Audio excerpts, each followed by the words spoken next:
thank you very much, Professor. Can I begin by acknowledging the traditional custodians of this beautiful land and pay my respects to the elders both past and present. And thank you, Amit, for organising this series of lectures, and thank you for inviting me to be your guest speaker today. If my voice gives up, it's because I've got tonsillitis, and I had to drag myself to get here, but I wouldn't let Amit down because he does so much work. He's an Anzac ambassador. I'll talk about that in the future. But he does so much work for the community, I didn't want to let him down. So bear with me. Today I'm going to be talking about, obviously, Aussie Culturalism, which is the Australian form of multiculturalism. I've been constantly talking about how lucky we are to live in a great state and great nation where multiculturalism is, without doubt, one of our greatest assets. I saw that firsthand the other day when I was representing the Premier in India, and I was there with Professor Rajesh Singh, professor from the University of Western Sydney, and we're trying to set up some sister state relationships and some agreements whereby we can help the Indian state of Maharashtra and Gujarat in relation to some of their agricultural practices, because they've got enormous fertile farmlands, but their agricultural practices need to be improved because they've got such a young workforce. And in exchange, they can help us in relation to their flock of students that are coming around to us and giving us $6 billion per annum just in our state alone. So there's lots of mutual benefits that can occur. Anyway, we're in the course of this dialogue, and I was speaking to my counterpart minister in Maharashtra, and in the middle of the dialogue, I'm speaking in English, and he didn't speak English that well. He could speak a bit of broken English. We spoke Hindi. In the middle of the dialogue, Professor Singh just jumped in and started speaking in Hindi, and pretty much acting as not just a translator, but an advocate for Australia and New South Wales, saying these are all the great things. And you could see Minister Shanti, the Indian minister, his eyes opened up saying, wow, like, this is amazing. Australians have got people that can speak Hindi. And you, at that point there, the penny really crystallised, and I could see it, so wow, we are indeed a lucky country. When we talk about human bridges, I saw one being engineered right in front of my eyes. So that's how lucky we are in terms of our people and our economics, and I've been talking about that for 3 years now, since I've been Minister for Multiculturalism. But what I'd like to talk about today is not so much the economic benefit, which is, I think, undeniable, but some of the challenges that we have around multiculturalism and how we can make sure that we overcome those challenges and to create a greater society. And I think we're about to come up into the period of commemoration for the Anzac commemoration period from 2014 to 2018. And that gives us a moment to reflect on who we are as a nation, on the Anzac values of where we were, who we are, and who do we want to be. And I think in the context of multiculturalism, it gives us an opportunity to reflect on that as well. Because think about it, each and every one of us are Australians. And whether we came here yesterday on the boat or came here 10,000 years ago on a canoe, we are all Australians sharing the same values on Australian soil, under Australian sun, within an Australian legal framework and an Australian cultural matrix. It's a bit complicated, the cultural matrix, but it's something we need to work on. One of the first things that really struck me as being minister was when I attended I think it was a Lebanese function about 2.5 years ago, and I'm from Ryde, so in Ryde, and grew up there all my life. And the last time I saw somebody in a burqa or a hijab would have been on a documentary when I was growing up. Now I see it, obviously, in my capacity as minister, and increasingly so in Ryde. But you could safely assume that it was a pretty novel experience for me.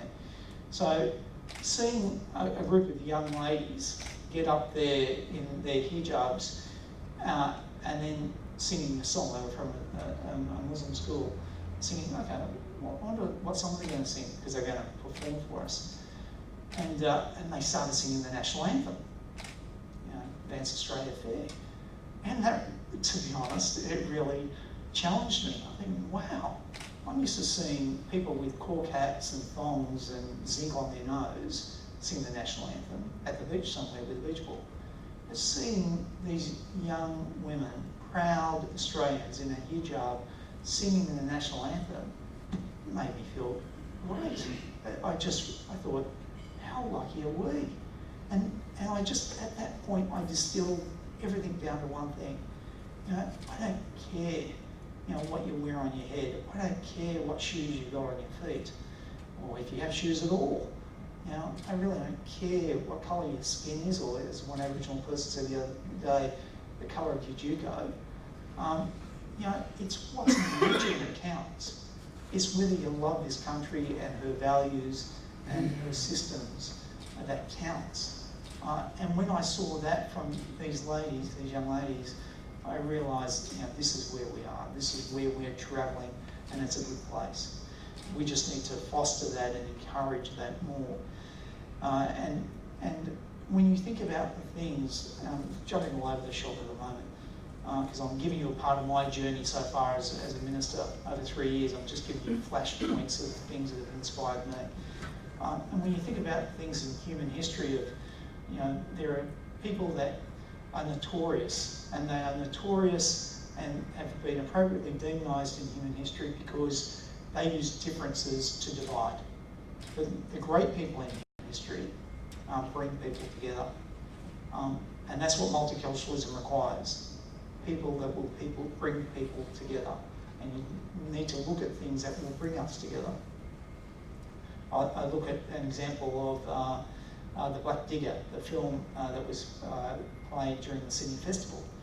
And it was just remarkable how, skin colour tore people apart in Australia during the First World War. If you're, an Aboriginal, you're a second-grade citizen.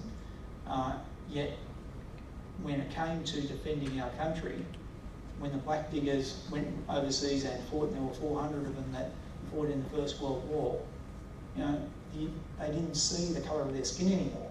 They just saw that they were fighting for our collective country and our freedoms that you and I enjoy today. And yet, when they came back, once that very powerful force of protecting and defending who we are and what we have, once that dissipates and they come back into homeland, then those prejudices occur again. And it's just interesting how, there are those powerful movements in history that can bring people together, and yet the very basic ignorances that pull us apart very, very quickly. Very, very quickly. And it's increasingly becoming faster and faster how people can move from one side to the other. And I'll give you a positive example of how things are moving quickly.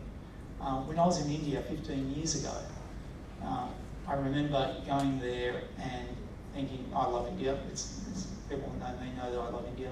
I think if you want to go to another country, go to Italy, go to France, go to South America, or Peru or something. If you want to go to another planet, go to India. India's just out of control in a good way. But anyway, 15 years ago, I was there. My backpack and I were in India, and I say this with deep affection. And it was organised chaos as it can only be. But there was still a large degree of poverty and a lot of work to do in societal structures to build up the base. I went there, as I said, representing the Premier in relation to these trade relations, and I saw a significant improvement. In 15 years, a significant, demonstrable improvement. I went to the slums, the Dharavi slums, and I could see the base improving. I went to the very remote poor areas, where before, mothers would come up to me and ask me not for money, but ask for a photo. So I had my old SLR, Nikon SLR back then, and they just wanted a photo. And I was thinking, why do they just want a photo for? I thought they wanted money or something. Because they wanted the photo because they didn't have a camera and they wanted a photo of their child, just in case their child passed away. Now, this is one of the most heartbreaking things I've ever heard in my life. And, you know, it shows you how hard it is. Now, when I go back to those same communities, they don't want photos, because they've all got mobile phones. They've all got that little thing I just gave to Will, and that has single-handedly lifted the base. And I'll tell you how. One, the phones will make sure that, you know, they get access to preventative medicine, which is great, because these days it can test your heart rate, it can do a whole lot of things in mobile phones. But secondly, it provides an enormous medium for communication. I'm bringing it back to multiculturalism, trust me. It provides an enormous medium for rapid communication. We saw that in the Arab Spring, where pretty much young people on Facebook and Twitter, you know, move nations. But even in India, where they had the caste system there for thousands, for millennia. Now, when I go and speak to a young man or a young woman in relation to the caste system and whether they can marry into this caste or that caste, they pull up, they get their phone out and say, look, that's rubbish, that's silly, you know, that's voodoo, that's old school. And that has happened rapidly, not just in 15 years, because the mobile phone really only sprung up in 5 years ago in real sense. In 5 years, that has completely changed, shifted a population of about 1.2 billion people. And that progression is going to happen much, much quicker. Again, just because of that rapid communication / information. So there's great things to do. Why am I giving you all these examples? Because we in New South Wales live in that very dynamic situation where information is pretty much instant, where we are in many ways going through our own formative process. Think about Terra Australis. You know, she's been around since the world was created. But the reality is the Aboriginal people have been here for 40,000 years, European settlement for 226 years, and multiculturalism in a significant way, really a question of decades. Sure, we have people coming on the first fleet, a handful of people, but they probably represented 1% of the population at that point. Sure, we had more people post and pre the war, including my parents and grandparents. And sure, we probably bumped up the population up to another 10-20%. But now we've got the significant migration coming through, and not just European. It is from all four corners of the globe. We're now getting more coming from the Horn of Africa, for example, Asia, India, you name it. It is genuinely a multicultural mix now, and beyond multicultural, multi-faith. And these are some of the bigger challenges that we need to address. So how do we address these whilst this multicultural cloud, I like to call it a cloud like it's a nebulous, where the star formations are still coming together, where we're still in a creative period. How is this going to evolve in the next 10, 20 years? Well, that really depends on you. People like me can go out and give you my view, but it's people like you in the multicultural communities that will pretty much shape our nation for your children and their children. Simple. If we want to have a nation of tribes, well, people like us will determine that. If we want to have a cohesive nation where we celebrate both diversity and unity, well, again, people like you will determine that. Simple. How do we celebrate our diversity? Well, our government has instituted a number of things. For example, we got the Premier's Harmony Dinner coming up on the 10th of April, where we get all the multicultural communities together and we come together as one and celebrate how lucky we are to be in New South Wales, the greatest country. We have Multicultural Month, March, where you can look at the calendar of websites, and I just looked at the one today. Sydney's got its Living in Harmony Festival 2014. You've got Gosford City Council doing Harmony Day celebrations on the 23rd. You've got Hawkesbury City Council doing things, Hurstville City Council, Cogra, you name it. Any given local council area, there are things happening throughout this month of March that celebrate our respective diversity. which is a great and important thing. The last time I saw a government try to take away someone's culture was to the Aboriginal people, and that was a disaster, and that should never ever happen again. So, it's important that we do maintain our own DNA and our cultural diversity. But it's the unity that I really want to focus on today, because it's, without doubt, there is one thing more important than our diversity, and that is our unity, without a doubt.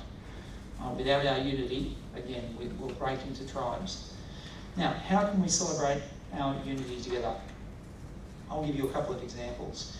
I keep talking about at citizenship ceremonies, there are a couple of things that unite us all. There's the Aboriginal culture. Again, whether you came here yesterday or 10 years ago or 100 years ago, the first peoples of this land are uniquely Australian. Their culture, the didgeridoo, their artwork, their dance, their song, their stories are uniquely part of this land. If I challenge you, if you go overseas and you see, or if you hear a didgeridoo, even though you're not Aboriginal, do you think of Australia? Yes. And does that make you think, oh, yeah, it reminds me of home? I bet you it does. If you see Aboriginal artwork, again, do you think, oh yeah, that's Australia? Can't wait to get back home. And you're not Aboriginal. It is a unifying feature of our country, and it's something we should all celebrate, not just Aboriginal people, their culture. So that's something that can unify us. Another thing that can unify us is volunteering. We are a great nation of volunteers, an extraordinary nation of volunteers. And I encourage all of our multicultural communities to get out there and join the RFS, join the Scouts, join the Guides, get involved in volunteering, because that is a great melting pot of understanding, if ever there was one, altruistic understanding, if ever there was one.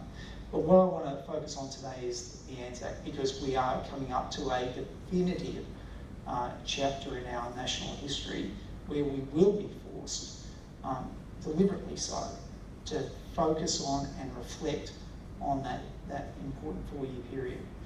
Now, what can we do? In a similar vein to the Aboriginal culture, those Anzac traditions are alive and permeate right throughout our nation. So whether your parents or grandparents fought in the First World War or subsequent wars, or they didn't, we're all the beneficiary of their sacrifice, including me. And my background's Italian, they probably fought on the other side. I probably have an even higher obligation or a higher debt owed to this country to reflect and properly commemorate Anzac because of the sacrifices made by people that didn't even know me. So how can we do that as a multicultural community? Well, there are a couple of initiatives that we've started. There's one called Joining Forces, and Arnott was there when we announced that in Smithfield, and a number of organisations are going to be participating in this. Now, what's Joining Forces? Well, Joining Forces basically gets various multicultural communities to engage themselves in Anzac Day. So they'll sell poppies on Poppies Day, or on Remembrance Day, or they'll sell badges during Legacy Week. And what a great and powerful symbol that would be.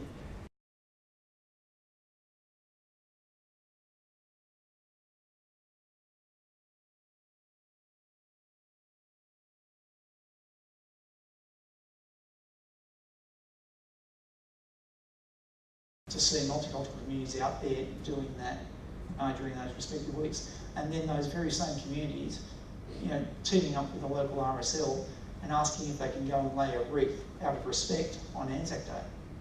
Again, what a powerful message of unity that would be. Brings me back to that point with the ladies from the national anthem and the hijab. What a great act of love, of respect that would be for all of us. And I can already proudly say that Affinity has agreed to joining forces. We've got various groups. We've got the Jewish Board of Deputies doing the same. We've got CATS, a very large Chinese community organisation doing the same. I can't wait to see them in action because they've got thousands in their community. Will was telling me as we were walking down, we've even got a Chinese restaurant agreeing to come on board whereby they're going to agree to sell badges and poppies and go to the local local RSL and to lay a wreath in his permission. So, that's a great example of how Anzac Day and this commemoration period can bring people together for multiculturalism. Look, I'll conclude because I know there's probably a lot of questions to be asked. We've got a lot of grants that we administer. The things that I focus on in the last 3 years of being the minister is in the grants I talk about the interculturalism stuff. I really believe that communities pretty much have their own structure in place. The Italian community, they'll always teach their kids Italian, and there will always be avenues to preserve and protect that. I still know how to make pasta sauce type thing. I really think it's the primary job of the Commission, the Community Relations Commission, to bring communities together, because it's in their act, it's in their title, Community Relations Commission for Multiculturalism. So sure, we give support to emerging communities, to give them a buttress, to give them a platform, but I really believe the driving focus is to bring people together, because if we do that, then we have a greater country, and I'm sure that's the place that we all want to be. Can I end on that note? I'm happy to answer any questions if I've got a moderator here. And yeah, Q&A. So thank you very much.